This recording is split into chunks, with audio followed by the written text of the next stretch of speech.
4 दिन पहले की न्यूज, किसी बुर्के वाली लड़की को किसी दाढ़ी टोपी वाले लड़के ने एक गैर मुस्लिम के साथ देखा तो उसका खून खोल गया, उसका हाथ उठ गया, प्लस उस पर केस हो गया, वो जेल चला गया। मैं एक सवाल बेटियों से पूछना चाहता हूं, आपके कदम आखिर ऐसे क्यों उठते हैं जिसकी वजह से गैरतमंद भाई के खून में उबाल आ जाता है? आखिर कब तक तुम अपने भाइयों की तबाही का सबब बनती रहोगी? आखिर वो कौन सा दिन आएगा जब तुम भी अपने कनीज़े फातिमा ज़हरा होने का हक अदा करके दिखाओगी? मैं तुमसे पूछना चाहता हूं, आखिर अगर तुम्हें शरीयत की हदें तोड़नी है तो फिर तुम्हें नकाब पहनने का हक किसने दिया है? फिर तुम्हें बुर्का पहनने का हक किसने दिया है? नकाब पहनने का हक उसको है कि जिसके किरदार में खातूने जन्नत के जलवे नजर आए और गुफ्तार में मुस्तफा जाने रहमत की सीरत नजर आ रही। वाह वाह वाह, बहुत खूब, जिंदाबाद जिंदाबाद। आज हो क्या गया? वाह वाह वाह, जिस गाड़ी के पीछे देखो वही नकाब वाली, जिस होटल में पकड़ी जाती है नकाब वाली। कम से कम उस लिबास को तो बख्श दो जो गैरों में और इस्लाम की शहजादियों में फर्क पैदा करता है। अगर तुमने गैरत की चादर उतार दी है तो क्या फर्क पड़ता कि 3-4 मीटर का कपड़ा पहनो या ना पहनो? आज हम कहां खड़े हो गए आकर के? माफ कीजिएगा, अगर किसी आलिम से जर्रा बराबर भूल हो जाती है पूरी कौम पीछे पड़ जाती है उसके आकर के। और हमने जो सितम किए हैं, आज बेगैरती की इंतहा हो गई। आज बेटी भागती है, सुबह मस्जिद में जाके बाप कहता जी मैं क्या करूं, मुझे क्या मतलब, गई तो गई। अगर मौलवी नंगे सर पानी पी ले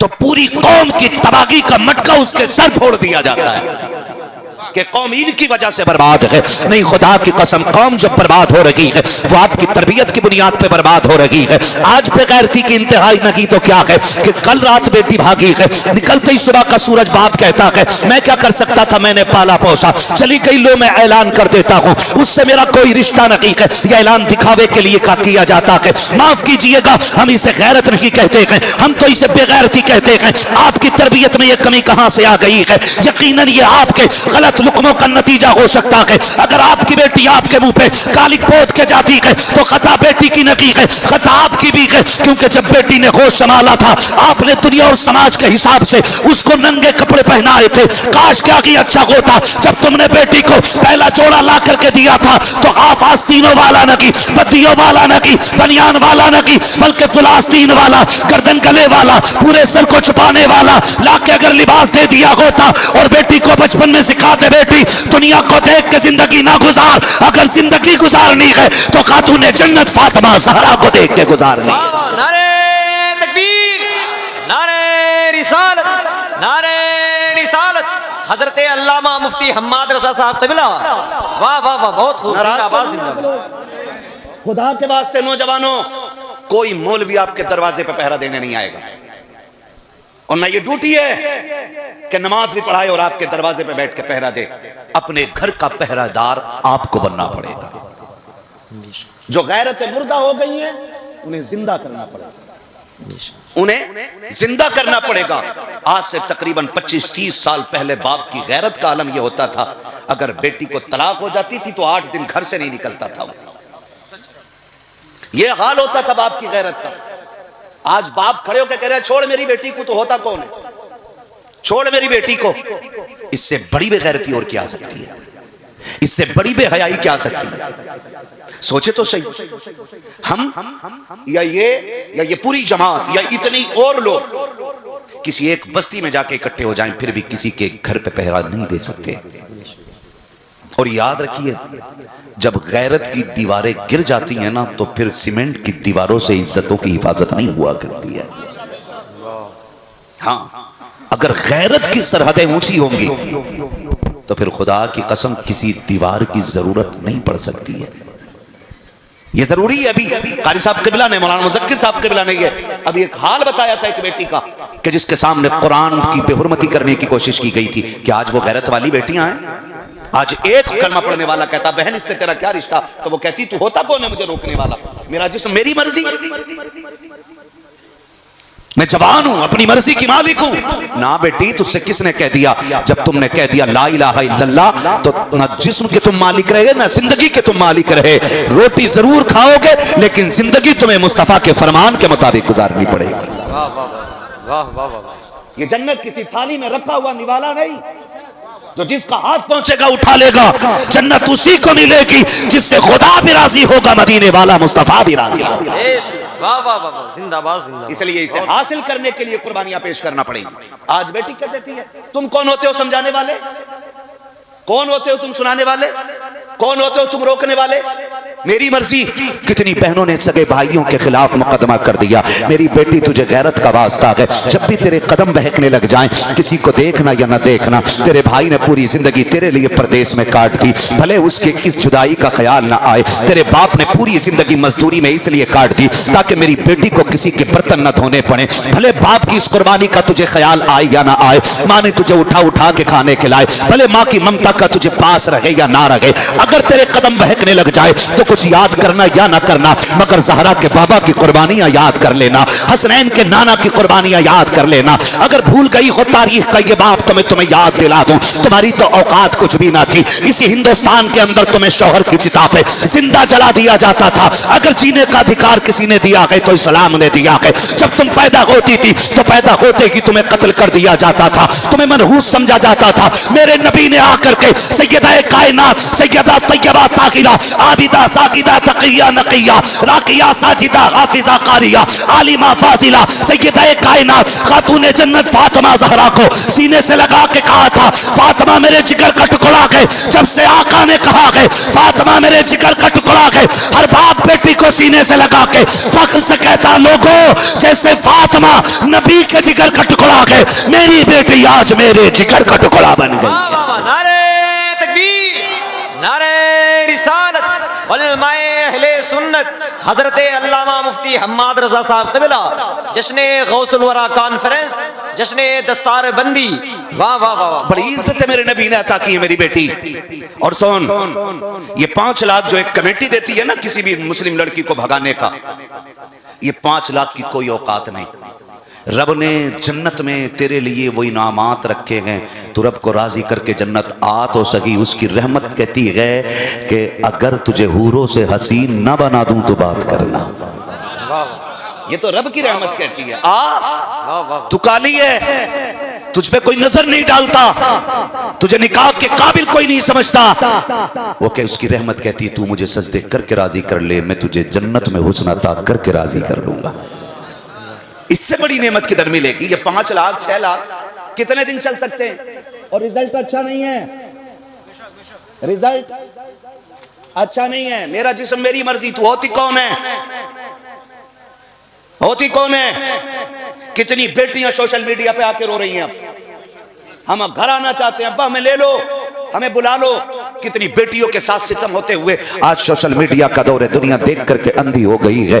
इनके साथ जा रही हो जो तुम्हें यूज करने के बाद कोई ट्रेन की पटरी पे फेंक देगा, कोई टुकड़े करके बैग में फिट करके फेंक देगा, कोई तुम्हारा कीमा बना के नाले में डाल देगा, कोई तुम्हें फ्रिज में पैक कर देगा, कोई तुम्हें कुत्तों को खिला देगा, कोई तुम्हारी बोटियां समंदर में डाल देगा। इन पे भरोसा करके कहती हो हमारा जिस्म हमारी मर्जी है। आज तुझे बताऊं मेरे नबी ने तुझसे कितना प्यार किया है। सहाबा फरमाते हैं हुजूर जलवागर हैं, हमारे बीच आका बैठे हुए हैं, आका हमसे महवे गुफ्तगू हैं, हम मुस्तफा की जियारत कर रहे हैं। अचानक में मुस्तफा के लबे मुबारक हिल जाते हैं। आका करीम कहते हैं मैं हाजिर हूं। फिर थोड़ी देर चुप रहे, फिर कहा आका ने मैं हाजिर हूं। फिर सरकार ने कहा मैं हाजिर हूं। सहाबा कहते हैं हमें आवाज देने वाले की आवाज तो नहीं सुनाई देती थी, लेकिन मुस्तफा बार बार कहते थे मैं हाजिर हूं, मैं हाजिर हूं। हम समझ रहे थे कि जो हम नहीं देख रहे हैं वो मुस्तफा देख रहे हैं, जो हम नहीं सुन पा रहे हैं वो मुस्तफा सुन रहे हैं। कहते हैं सरकार दो आलम अचानक अपनी जगह से उठे और बड़ी तेजी के साथ निकल जाते हैं। सहाबा कहते हमें डर था कोई दुश्मन मुस्तफा को अकेला देख के नुकसान ना पहुंचा दे। हम भी आका के पीछे पीछे चले,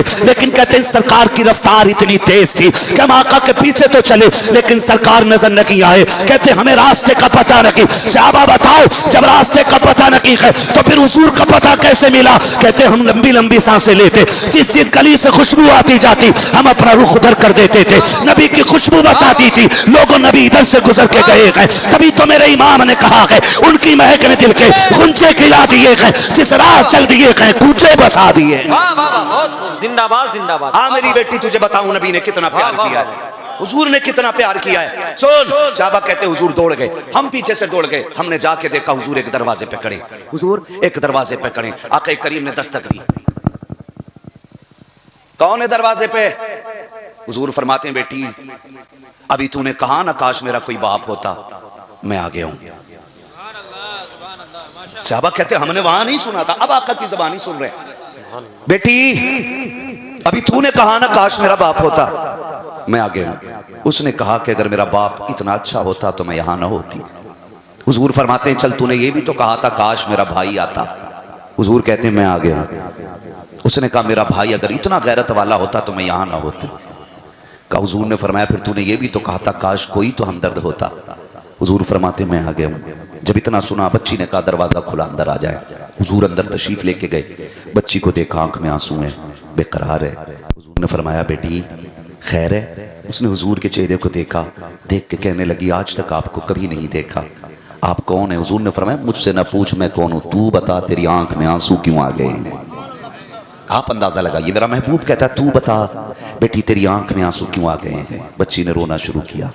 उसने कहा कि मैं एक यहूदी की खरीदी हुई बांधी हूं, उसके दर की कनीज हूं मैं, मगर रोना इस बात का है कि मेरा बाप मुझे तब बाजार में बेच गया जब मैं 7 साल की थी। आज 10 साल पूरे हो गए, मैं जिन मुश्किलों से गुजर रही हूं मैं किसी से कह भी नहीं सकती हूं। हुजूर फरमाते हैं रो क्यों रही है? उसने कहा रो इस बात पे रही हूं कि काम ज्यादा है, सख्ती भी ज्यादा है और तबीयत अलील है। मेरे नबी ने फरमाया क्या चाहती है? उसने कहा काश कोई मुझे छुटकारा दिला देता। मेरे नबी ने फरमाया बिलाल सारा सामान बांध दो। सामान आटे की गठरी अलग, गेहूं की गठरी अलग, जो उस वक्त जो था या जो पीस रही थी उस चीज की गठरी अलग, 2 गठरियां बनी। हुजूर ने हाथों में ले ली, सुने जरा, हुजूर ने हाथों में ले ली और लेके चलने लगे। सहाबा ने कहा का ये बोझ हमें दे दीजिए। मेरे नबी ने फरमाया ना ये मेरी बेटी का बोझ है, आज मोहम्मद को उठाने दिया जाए, आज मैं इसका बोझ उठा रहा हूं। हुजूर ने लिया, फरमाने लगे बता कहां रहता तेरा मालिक?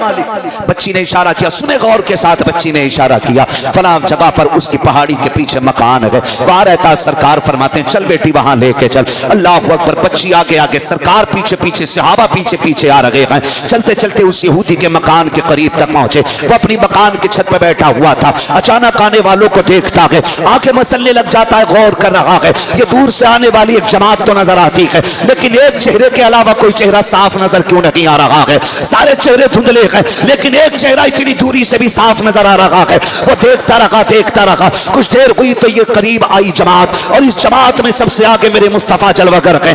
उसने दरवाजा खोला, कहा कौन हो तुम लोग? आका करीम ने कहा था कि सुनिए बच्ची तू खरीद के लाया था? कहा हाँ मैं खरीद के लाया था। आका कहते हैं बता इसे बेचेगा कितनी कीमत में? उसने कहा कौन खरीदेगा? कहा मैं खरीदने के लिए आया हूं। उसने कहा आपका नाम क्या है? मेरे नबी ने कहा मेरा नाम मोहम्मद है। कहा बाप का नाम क्या है? कहा बाप का नाम अब्दुल्ला है। कहा माँ का नाम क्या है? कहा माँ का नाम आमीना है। उसने कहा सौदाबाद में होगा, जरा ठहरो मैं किसी मुश्किल में आ गया हूँ। अंदर गया, पुरानी किताब उठा करके लाया, वर्क पलटता जाता है, मुस्तफा के जलवे देखता जाता है और जलवे देखने के बाद उसने बुलाया अपने मेहमानों को, घर वालों को, कहा जिसका ऐलान हमारी किताबें करती रही है आज वो हमारे दरवाजे पे चल के आ गया है, जिसका ऐलान पहले नबियों ने किया है आज वो हमारे दरवाजे पे आ गया है। सब परेशान थे, क्या कहना चाहते हो? कहा सुनो, जिस आखिरी नबी का ऐलान हमारी किताबों ने किया है ये वही पैगंबर है। कहा तुमको कैसे पता है? कहा हमारी किताबें बता रही हैं जो आखिरी पैगंबर होगा उसकी शान का आलम ये होगा कि वो मरने वाली बेटियों को जिंदगी अता करेगा, वो कैदियों को आजादी दिलाएगा, वो गुलामों को रिहाई का परवाना देगा, वो बेकरारों का करार बन के आएगा, वो बेसहारों का सहारा बन के आएगा। और हमारी किताब बताती है अल्लाह ने उसको ऐसा हुस्न दिया होगा कि जहां से देखोगे वहां से उसका चेहरा साफ नजर आएगा। का एक एक लाइन पढ़ के देख लो और इनकी आदतें मिला के देख लो। मेरे नबी ने कहा जल्दी कर बता इसकी क्या कीमत लेगा? कदम पकड़ के कहा महबूब इसकी कीमत कुछ दे क्या ना दे मुझे कलमा पढ़ के गुलामी में कबूल फरमा लीजिएगा। मेरे नबी ने कलमा पढ़ाया है, मेरे नबी ने कलमा पढ़ाया है। आका कहते बता अब इसकी क्या कीमत लेगा? उसने कहा सरकार अब ये ही नहीं मैं भी आपके दर का गुलाम हो गया हूँ। आका हकीकत बात तो ये है, जब तक बिके न थे तो कोई पूछता न था, तुमने खरीद कर हमें अनमोल कर दी। वाह वाह, नारे तकबीर, नारे रिसालत। मेरे भाई, मेरे नबी ने ये इज्जत बेटियों को अता की, और आज बेटियां ये सिला दे रही हैं, आज ये सिला दे रही हैं बेटियां। इस्लाम के नाम पे कलंक बन गई कुछ बेटियां। लेकिन मैं चैलेंज के साथ कहना चाहता हूं, खुदा की कसम, तुम नहीं, एक नहीं, करोड़ों नहीं, अरबों मुस्लिम बेटियां भी मुर्तद हो जाएं तो मेरे नबी के दीन पे कोई फर्क पड़ने वाला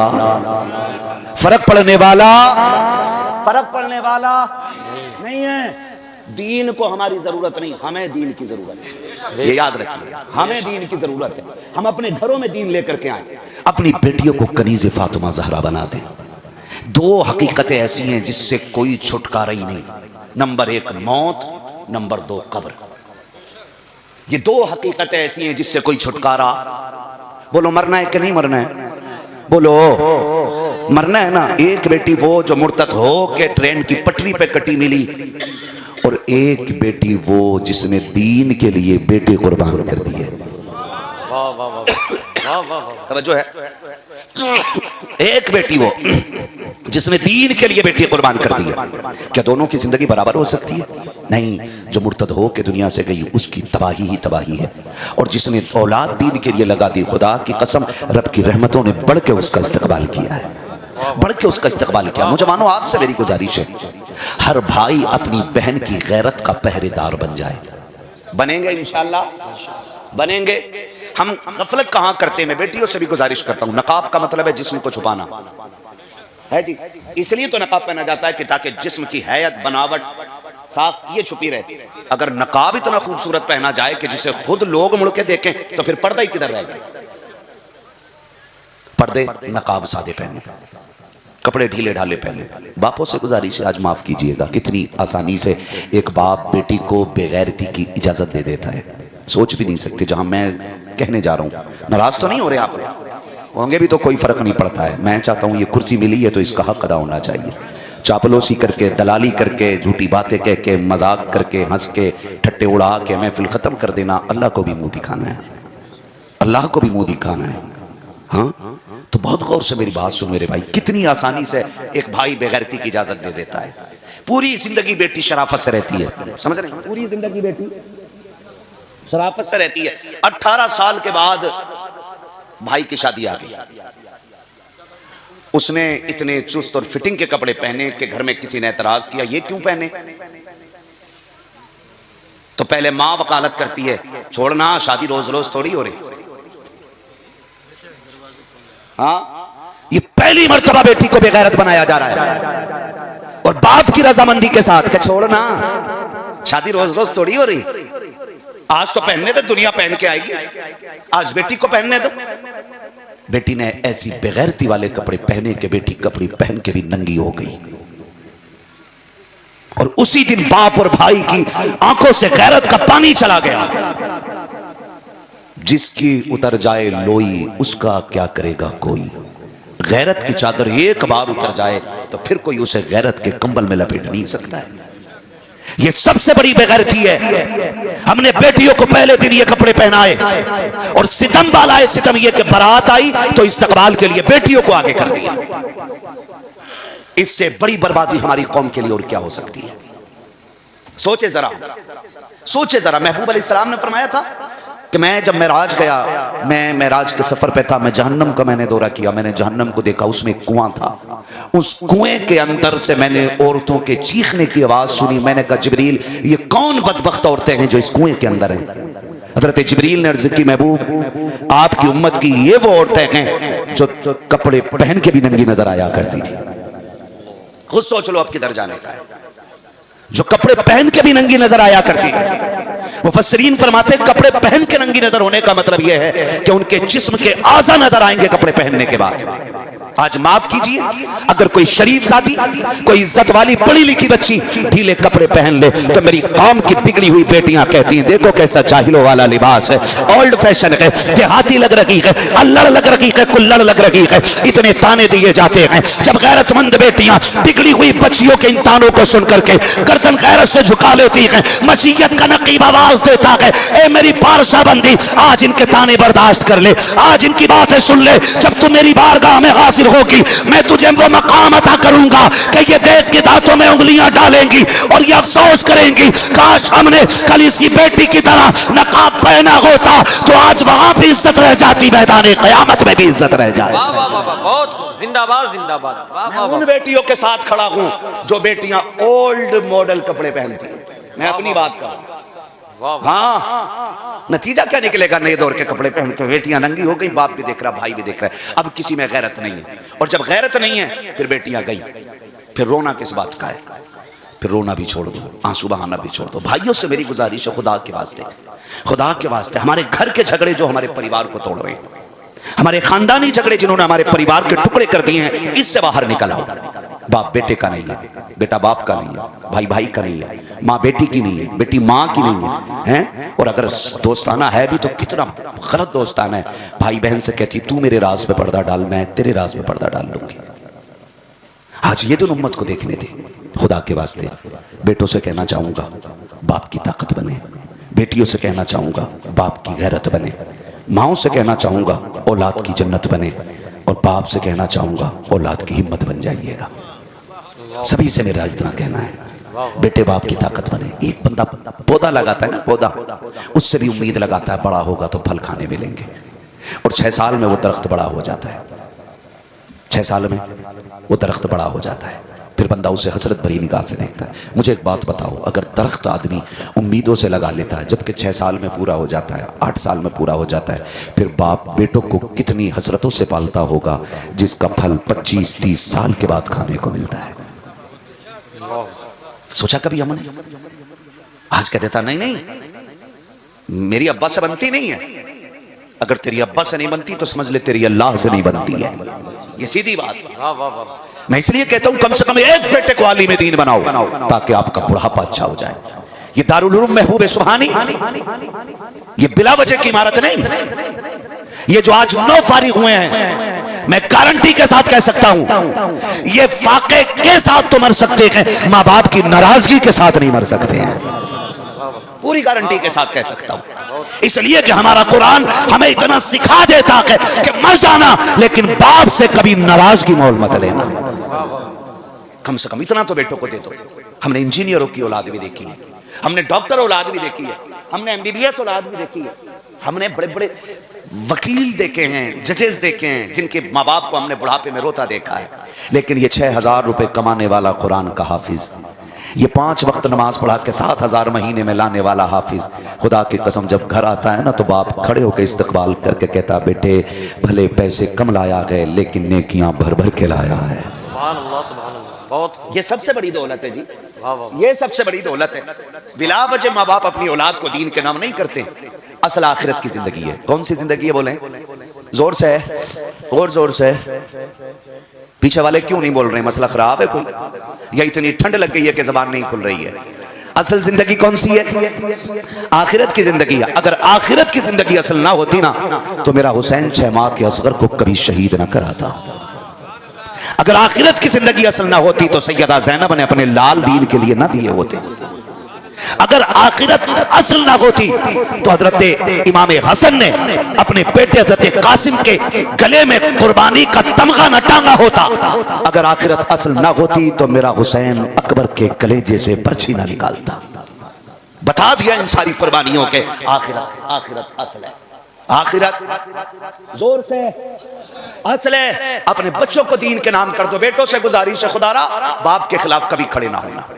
बाप वही कामयाब नहीं जो हसन बसरी हो, बाप वही कामयाब नहीं जो अपने वक्त का जाफर तैयार हो, हर बाप औलाद के हक में ये दर्जा रखता है कि 70 वली बैठ करके अगर एक तरफ बद्दुआ करने लग जाएं, माँ बाप दुआएं देने लग जाएं, तो अल्लाह वलियों की तो टाल सकता है, माँ बाप की नहीं टाला करता है। वाह वाह वाह। आज ये जरूरी है हम अपने घरों में, अपनी सफों में इत्तेफाक पैदा करें। भाई भाई का दुश्मन है, माफ कीजिएगा, हमारे घर पे पुलिस बाद में आती है, हमारे घर का बंदा हमारे खिलाफ पहले FIR करता है। ये कड़वी सच्चाई है। और रोना इजराइल का है, रोना RSS का है, रोना बजरंग दल का है। भाई सबसे खतरनाक तो हमारे लिए हम हैं। लाके रख लो एक फल काटने का चाकू। एक पुलिस वाले ने बयान दिया था कि तुम्हारी मुखबरी करने वाले ये वो लोग हैं जो 500 रुपए में बिक जाया करते हैं। आज ये हमारी कंडीशन है। जिन लोगों के ईमान को बादशाहत की कुर्सी ना खरीद सकी, वाह वाह। पूरी जिंदगी का सौदा ना खरीद सका, आज वो 500 टके पे बिक जाते हैं। अगर एक होमगार्ड कंधे पे हाथ रख के कहते और सुनाओ क्या चल रहा, कह रहा काम की बात बताऊं, हमारा जो चचेरा भाई है ना वो इतना बड़ा चाकू लेके आया, एक कंधे पे हाथ आ जाए, सच है तो समझ में भी आता है, झूठ फंसाया करते हैं। इस्लाम किसी फसाद की इजाजत नहीं देता, इस्लाम कत्ले नाहक की इजाजत नहीं देता, इस्लाम ने हत्तों को मारने की इजाजत नहीं देता, इस्लाम उन लोगों पे हमला करने की इजाजत नहीं देता जो इस्लाम के खिलाफ नहीं है। समझ रहे मेरी बात? लेकिन हम तो अपनों के खिलाफ खड़े हो गए, हम तो अपनों के खिलाफ खड़े हो गए। जितने मुकदमे मिलेंगे तुम्हें हमारे लोगों के खिलाफ मिलेंगे। खुदा करे ये बात समझ में आ जाए। खुदारा अगर नफरतें हो गई हैं तो माफी तलाफी कर लो, माफी तलाफी कर लो। हुजूर के एक सहाबी को पकड़ा गया, हजरत खुबैब रज़ियल्लाहु ताला पकड़े गए, टांगा गया। जानते हो जब टांगा गया तो उनसे कहा गया था, सुनो क्या तुम ये पसंद करते हो कि तुम्हारी जगह पे तुम्हारा नबी हो और तुम्हारी जान बच जाए? तो जानते हो उन्होंने क्या कहा था? कहा था बड़ी बात तुमने कर दी, यहां तो जान की कुर्बानी की बात करते हो। कहा कि अल्लाह मुझे अगर करोड़ों बार जिंदगी दे, मैं इसी तरह टांगा जाऊं, इसी तरह बार बार काटा जाऊं, मैं तब भी ये गवारा नहीं करूंगा मेरे महबूब के पैर में एक कांटा भी छुप जाए। सुभान अल्लाह, सुभान। मेरी करोड़ों जिंदगियां उस तकलीफ में कुर्बान जो एक कांटे के जरिए मेरे महबूब तक पहुंचे। ये ईमान था उनका। तीरों से छलनी किया गया। कहा आखिरी बार मेरा रुख मेरे हुजूर की तरफ कर दो, ताकि जाते जाते आखिरी बार अपना यार से अपना हाल कह के चला जाऊं। ये इश्क था उनका। और आज एक चाय पे बिक जाते हैं, हर थाने के आगे 4 ठलुए टहलते रहते हैं, काम ना होता हो तो हम कराते हैं। दलाल बैठे रहते हैं, बच्चों को हलाल खिलाओ हलाल, वरना बुढ़ापे में वो जूता चलाएंगे कि किसी पीर का तावीज तुम्हारे बेटे से तुम्हें नहीं बचा सकता है। बेशक। वाह वाह। हाँ जी, पीर साहब कह रहे 1199 पे दे, ऐसा तावीज करूंगा लल्ला तेरे पीछे पीछे फिरेगा, इसका लल्ला खुद इसके खिलाफ खड़ा है। वाह। हम अंधे हो गए। वाह वाह। घरों में वकार सुकून तावीजों से नहीं आना है, हुजूर के दिए हुए दीन से आना है। कैसे आएगा हुजूर के दिए हुए? जोर से, हुजूर के दिए हुए दीन से आएगा, जो मुस्तफा ने अता किया है। उस दीन के जरिए हमारे घरों में सुकून आएगा। हम सुकून ढूंढते फिर रहे हैं, कह रहे नींद की गोली दे दिए जरा, क्योंकि बीवी से ऐसा झगड़ा हुआ है, नींद नहीं आ रही, दवा खा के बेहोश होगा, नींद फिर भी नहीं आनी है। कहा फिर कैसे आनी है? कहा सुन, फिर वो करना जो मेरे नबी ने किया है, वो कर जो हमारा इस्लाम हमें इजाजत देता है। अगर नींद नहीं आती तो वुजू कर, 2 रकात नमाज अदा कर, फिर लेट। तुझे लेटने में देर लगेगी, रब को दिल को करार देने में देर नहीं लगेगी। जिधर सुकून लेना था लिया ही नहीं, और मिलता किधर से? कभी मदरसे गए ही नहीं। हम में से कितने लोग ऐसे, माफ कीजिएगा, कितने लोग ऐसे कहते हैं कि ये मदरसे हो बंद होने चाहिए। कितने लोग कहते हैं मदरसे बंद होने चाहिए, मौलवियों के खाने कमाने के तरीके। मैं कसम खा के कहता हूँ, इस मदरसे में मेरे ख्याल से तकरीबन 9 लोगों का स्टाफ है। क्यों कर सब? कितने? जोर से बोलो, कितने लोग हैं? सारे बोले कितने? पीछे वाले भी सुन रहे हैं मेरी बात, कितने लोग हैं? 9। कारी साहब किबला, रूह रवा, बेपनाह कुर्बानियां, मोहब्बतें हजरत की और इनके पूरे स्टाफ की, इनकी मेहनतों का नतीजा है कि बड़े बड़े इदारों से 1-2 फारिग होते हैं। आपके दारुल उलूम महबूब सुबहानी ने 9 हाफिज कुरान आपको दे दिए। सुभान अल्लाह, सुभान अल्लाह। समझ रहे हैं आप मेरी बात? कितने दिए? 9 दिए। पूरी गारंटी के साथ कह सकता हूं, सारे ही प्यार करने वाले नहीं होंगे मदरसे को। कुछ ऐसे भी होते हैं जो बुनियाद खसकाने की सोचते हैं, लेकिन याद रखिएगा, नूरे खुदा के कुफ्र की हरकत पे खंदाजन फूकों से ये चराग बुझाया ना जाएगा। फानूस बन के जिसकी हिफाजत हवा करे, वो शम्मा क्या बुझे जिसे रोशन खुदा करे। है जी, ये चलता रहेगा। और ये आज की नहीं है पैदावार मदरसे, ये कारी साहब के जहन की पैदावार नहीं, ये कारी निसार साहब के जहन की पैदावार नहीं, ये उलमा के दिमाग की पैदावार नहीं। मदरसे उतने ही पुराने हैं जितने मुस्तफा जाने रहमत की तारीख पुरानी है। याद रखिएगा, ये जो नो है नो, महफिल में इनके अब्बा भी होंगे, भैये भी होंगे, अगर अच्छे अखलाक वाले हुए तो चचा भी होंगे, अगर हसद जलन ना होगा तो ताऊ भी आए होंगे, अगर चुगलखोरी कम होगी तो खाला और फूफियां भी आई होंगी, होंगे कि नहीं हजरत? ये बोलो। लेकिन ये तुम्हारे बेटे बाद में, भतीजे बाद में, पोते बाद में, भाई बाद में, लाडले बाद में, मोहम्मद अरबी के चहीते और प्यारे ये पहले बन चुके हैं। बहुत खूब, याद रखिएगा, ये मुस्तफा के प्यारे। मैंने इमारत देखी, कलेजा ठंडा हुआ। हजरत ने इरादा बताया, आने वाले दौर में इरादा यह है कि हम इसको नर्सरी स्कूल में तब्दील करेंगे, एक अजीम इमारत मदरसे के लिए बनाएंगे। यकीन करें, आपके दारुल उलूम मिनाइया में मैं गया, इतना कलेजा ठंडा हुआ, खुदा की कसम मेरे दिल से दुआ निकली, काश हमारा हर इदारा ऐसा ही हो जाए। वाह वाह वाह। जिन्होंने देखा है वो तायीद करेंगे, हमारे इदारे इतने अच्छे होने चाहिए, सफाई का ख्याल मुकम्मल होना चाहिए, तौर तरीके रहन सहन बहुत उम्दा होना चाहिए। लेकिन कब होगा? जब हमारा ताउन अच्छा होगा, जब हमारा ताउन अच्छा होगा। घर वही ज्यादा खूबसूरत नजर आते हैं जिनकी इनकम अच्छी होती है। गलत तो नहीं कह रहा, है ना? मुंबई में जाके कबाड़ा बेचा, लंबा काम किया, पैसा अच्छा हो गया, बहराइच गोंडा बस्ती में आके बिल्डिंग बना दी है, भले ही सेकंड हैंड गाड़ी ले ली, लेकिन कहलाए तो सेठ गए ना। पैसा होता तो रंगत बदल देता है। असल क्या है?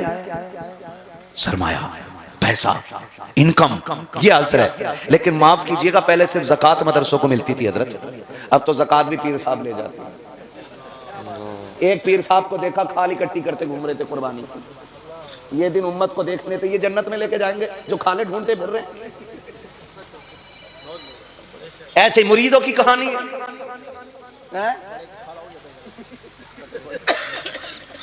वो तो पीर साहब पड्डे बन जाते हैं उसे खींचने के चक्कर में। बाबा, हमारी कौम के ये इमाम, ये मदरसा पढ़ाने वाले, आपको क्या लगता है ये एक रात में बिस्तर पे लेट के बटन दबा के हाफिज बनाए गए हैं? एक रात में कुछ दम कर दिया और हजरत बाबा फरीद की तरह सारे हाफिज बना दिए गए? ऐसा नहीं हुआ कि किसी पे 3 साल की मेहनत लगी है, किसी पे 4 साल की मेहनत लगी है, किसी के लिए 2.5 साल उस्ताद ने जगह किए हैं, किसी को 3 साल तक 3 बजे रात को उठा करके पढ़ाया गया है, तब जाकर रब ने ये मकाम अता किया है। नहीं, अभी नहीं, ऐसे भी नहीं हाफिज को ये रुतबे मिले हैं। बल्कि सुनो, जब हमारे बेटे सर्दी के मौसम में सुबह उठ करके गीजर के गर्म पानी से वुजू करते हैं, मुंह धोते हैं, तब ये कुरान वाले 3 बजे रात को उठ करके ठंडे पानी से वुजू करके ये मखमली गद्दों पे नहीं बैठा करते हैं, वीआईपी कालीन नसीब नहीं होती है, बल्कि एक ठाट के फट्टे पे बैठ जाते हैं। कुछ नहीं मिलता है तो मस्जिद के ठंडे फर्श पे कुरान लेकर के बैठ जाया करते हैं। खुदा की रहमत इन पे बरसा करती है। हमने तारीख के वक्त पलट के देखा है, खुदा की कसम मक्खन पराठे खाने वाले उतना कामयाब नहीं होते हैं जितना दाल खाने वाले, कम नमक मिर्च के खाने वाले कामयाब हो जाते हैं। लोगों ने दावे किए थे, जिन्होंने मक्खन पराठे खाए हैं वो चांद तक पहुंच गए हैं, जिन्होंने मक्खन पराठे खाए हैं वो आसमानों तक चले गए हैं। मैंने कहा सुन, तुझे मुबारक हो मक्खन पराठे, तेरे मक्खन पराठे वाले चांद तक जाने का दावा करते हैं, लेकिन जो दाल चावल खाते हैं वो चांद तक नहीं बल्कि चांद बनाने वाले खुदा तक पहुंच जाया करते हैं। नारे तकबीर, नारे रिसालत, उलमाए अहले सुन्नत, हजरत अल्लामा मुफ्ती हम्माद रजा साहिब क़िबला। वाह वाह वाह वाह, बहुत खूब, जिंदाबाद जिंदाबाद। लगो इनसे, बहुत जुड़ जाओ इनसे। ऐसे नहीं बड़ी मेहनतें लगी हैं। और ये तलबा बैठे हैं नीचे से ऊपर तक, जितने बैठे सबसे गुजारिश करूंगा, पीर हाथ पकड़ के एक बार कहता मैंने तुझे बगदाद वाले के हवाले किया, ठीक है जी, एक बार कहता है तो हम हर साल उससे 500 रुपए का मुसाफा करना वाजिब समझते हैं। और एक उस्ताद, तलबा सुने मेरी बात, पीर से हर साल में 500 रुपए का मुसाफा करना लाजिम समझते हैं। और एक उस्ताद जो मिट्टी के डेले को सोना बना देता है, हम कभी साल नहीं 10 साल में भी उसकी गली का चक्कर लगाना नहीं चाहते। आपको मैं बता दूं, ये रुतबे अगर आपको मिले हैं तो घुटने रगड़ने से नहीं, उस्ताद के जूते उठाने से मिलेंगे। मैं तलबा से गुजारिश करूंगा, आप कहीं भी चले जाएं, अल्लाह करे आपके मुकद्दर बुलंद हों और आप आला से आला ज़मीन पर बैठ करके हुजूर के दीन की खिदमत करें। लेकिन आप जितने चाहो बड़े हो जाओ, कभी उस्ताद के सामने बड़े होने की कोशिश मत करना, वरना जो रब बनाना बड़ा बनाना जानता है वही रब घटाना भी जानता है, ये ख्याल रखिएगा। और वही तलबा, वही शागिर्द आला रुतबे पे फाइज होते हैं जो उस्ताद की जूतियाँ जितनी ज़्यादा उठाया करते हैं। अगर सारा इल्म किताबों से आता ना, सारा इल्म अगर किताबों से आता तो फिर उस्ताद की ज़रूरत नहीं। आज हर फन की किताब आपकी आसान ज़बान में मौजूद है, सारे घर बैठे मौलवी हो जाते। लेकिन आज तक मैंने किसी को घर बैठे मौलवी होते नहीं देखा है। पता चला खाली किताबों का कमाल नहीं, उस्ताद की नज़र इनायत का कमाल होता है। और इन बच्चों के जो माँ बाप हैं उनसे कहूँ, कई बार होता है कि एक जोड़ा और 500 रुपये देकर के समझते हैं हमने उस्ताद का हक अदा कर दिया है। अल्लाह की इज्जत की कसम खा के कहता हूँ, सबसे बड़ी कसम मैंने उठाई है, जो एहसान आपके बेटे को हाफिज बना के इस उलमा की जमात ने किया है ना, उसके बदले में अपने जिस्म की खाल उतार के उसका जूता बना के भी अगर उस्ताद को पहना दो, फिर भी इस एहसान का बदला अता नहीं हो सकता है। तो सबसे मेरी गुजारिश है, अपने हुकूक को पहचाने, बाप बेटे को हक को पहचाने, बेटा बाप के हक को पहचाने, उस्ताद शागिर्द को पहचाने, शागिर्द उस्ताद को पहचाने, माँ बेटी के रिश्ते को समझे, बेटी माँ के रिश्ते को समझे, भाई भाई के रिश्ते को समझे, बहन भाई के रिश्ते को समझे। और ऐसे एक जगह इकट्ठे हो जाओ, ऐसे इकट्ठे हो जाओ कि दुनिया ये कहने पे मजबूर हो जाए, जैसा 1450 साल पहले नबी ने खड़ा कर दिया था, आज भी उम्मत उसी तरह से खड़ी नजर आ रही है। करेंगे इंशाअल्लाह मोहब्बत एक दूसरे से। बेटियों से गुजारिश है, खुदा की कसम 60 साल 65 साल 70 साल ज़िंदगी में कुछ नहीं रखा है, मर जाना है। ज़िंदगी ऐसी गुजार के जाओ कि कब्र में पहुँचो तो तुम्हारी कब्र को खुदा अपने करम से पहले जन्नत का एक बगीचा बना डाले। नौजवानों से गुजारिश है, ऐसी ज़िंदगी गुजार के जाओ, जब इंतकाल हो तुम्हारा जनाजा निकले, लोग पूछें कौन जा रहा है, किसकी मैयत है और कैसी ज़िंदगी जी के गया है, तो लोग भले तेरी तारीफ करें या ना करें, तेरे जनाजे की खुशबू यह ऐलान करती चले, लहद में इश्क रुखे शह का दाग लेके चले, अंधेरी रात सुनी थी चराग लेके चले, तेरे गुलामों का नक्शे कदम है राह खुदा, वो क्या भटक सके जो ये सुराग लेके चले। अल्लाह ताला हम सबको हुजूर के अता करदा फरामीन पे अमल की तौफीक अता फरमाए। बस जो है अगला तुमको माफ फरमाए। रब्बे कायनात जिंदगी ने दिया साथ, फिर होगी मुलाकात, चमन रहा फूल खिलेंगे, जिंदगी रही। सुभान अल्लाह।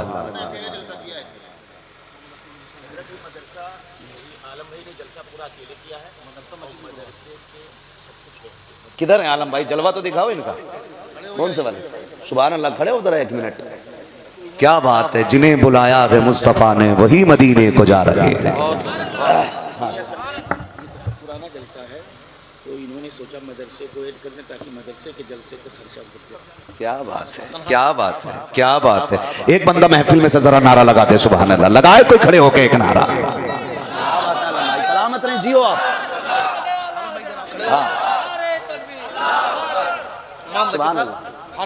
अल्लाह बरकत अता करे।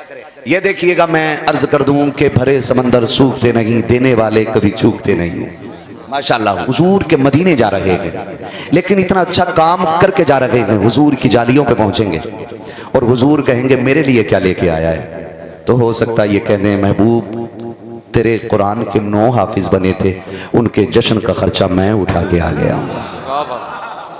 कुछ तो तोहफा लेके जाएंगे ना, कुछ तो तोहफा। ऐसे भी हाजी हैं जो यहाँ से सामान बेचने लेके जाते, एयरपोर्ट पे पकड़े जाते, फिर रगड़े जाते, फिर जलील होके आते, और आला हज़रत फरमाते हैं उसके तुफैल हज भी खुदा ने करा दिए हैं जी।